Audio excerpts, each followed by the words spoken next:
παραλία Οφρενίου επέλεξε το Toyota Club Βορείο Ελλάδος ως προορισμό για την Κυριακή του Αγίου Πνεύματος. Μαζί τους και μέλη από τις Σέρρες που συμμετέχουν ενεργά στο κλαμπ, όντας και αυτοί κάτοχοι αυτοκινήτων της ιαπωνικής φίρμας. Την παραλία Οφρενίου επέλεξε το Toyota Club Βορείο Ελλάδος ως προορισμό για την Κυριακή του Αγίου Πνεύματος. Περισσότεροι από 40 λάτρεις των ιαπωνικών αυτοκινήτων, κάτοχοι πιο πολύ, Σπορ Κορόλα και Τσέλικα από Κατερίνη, Έδεσα, τη Θεσσαλονίκη, τη Δράμα, την Καβάλα αλλά και την Αλεξανδρούπολη, έδωσαν ραντεβού στην Τούσλα για να απολαύσουν τον υπέρλαμπρο ήλιο, να πιούν τον καφέ τους, να γνωριστούν καλύτερα μεταξύ τους και να μιλήσουν ασφαλώς, γιατί άλλο, για τη μεγάλη τους αγάπη που δεν είναι άλλη από τα αξιόμαχα, αξιόπιστα και γκαζιάρικα Toyota.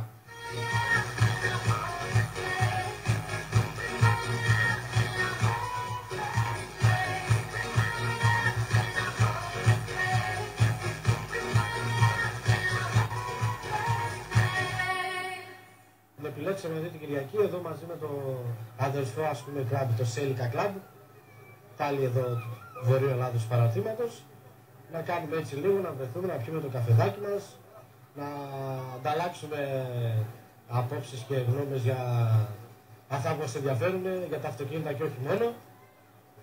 Και γενικώς έτσι θα περάσουμε τουλάχιστον μια Κυριακή. Διακατέστησε όλοι από το ίδιο φλογερό πάθος για τα ιαπωνικά αυτά. Ναι. Τα οποία είναι γρήγορα και αξιόπιστα. Αυτό ακριβώς, ναι. Βελτιωμένα, άλλα είναι βελτιωμένα, άλλα είναι στην μανίσια τους κατάσταση, ας πούμε. Αλλά έχει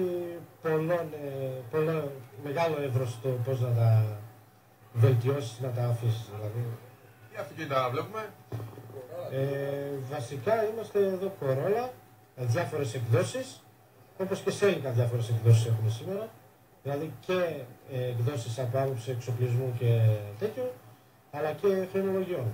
Μαζί τους και μέλη από τις Σέρρες που συμμετέχουν ενεργά στο κλαμπ, όντας και αυτοί κάτοχοι αυτοκινήτων της ιαπωνικής φίρμας. Οι Σεραίοι του Toyota Club είχαν και έναν ακόμη λόγο να νιώθουν περίφημα, καθώς ήταν η πρώτη φορά που το κλαμπ τραβούσε χειρόφρενο σε παραθαλάσσια μέρη που μπορεί να μην ανήκουν γεωγραφικά στις Σέρρες, αλλά κατ' ουσίαν κατακλείζονται από Σεραίους. Τα αυτοκίνητα είναι αξιόπιστα τα ιαπωνικά. Είπαμε είναι το σλόγγαν, δεν σπάει, δεν χαλάει, δεν μπαίνει.